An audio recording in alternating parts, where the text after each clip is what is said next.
If you are wondering if you can record a phone call on Google Pixel 10 Pro, then what you can do is go to a call, and while being in the call menu you can try to find a button that allows you to record the phone call. It might be available somewhere over here, like in the middle of the screen, or next to these buttons, or in the more section. I'm not sure because unfortunately I don't have this option, and this might be also the case for you, because in many countries, especially in Europe, this option is simply not added. So in that case, if you cannot use a built-in the call recorder, then in that case you can go to the Play Store and you can download a third-party app that allows you to record phone calls. Now, in order to find a call recording app, we can just simply tap on the search over here and just type call recorder. There we go. And now you can find a bunch of different apps that you can try to use. And in my case, let's say I'm gonna use perhaps this one. Let's see if we can actually install this app. Feel free to try any other app, of course, so if that one doesn't work for you, you might want to try another app. And let's open it, and let's try to set it up.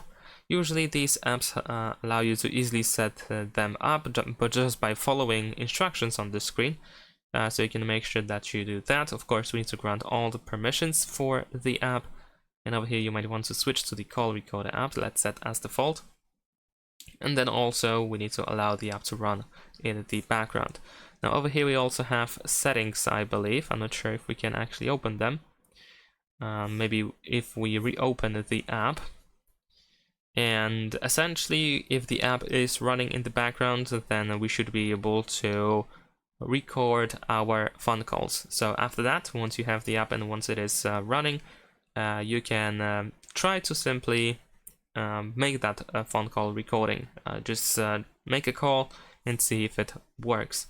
Unfortunately, it seems that the UI is actually messed up in this specific case because we cannot really go to these settings, unfortunately. So maybe we would have to use a different app. But essentially, this is the general idea. You just need to get a third-party app if you don't have a built-in option, and then use that app. And most of the time, these apps provide automatic recording. So if the call starts, then the app should be able to automatically start the recording. And in case you have some troubles with recording the other person, because you cannot really hear them in the recordings, then you can try to use the loudspeaker, because that will definitely help you with that. And that is pretty much it. Thanks for watching, leave a like and subscribe.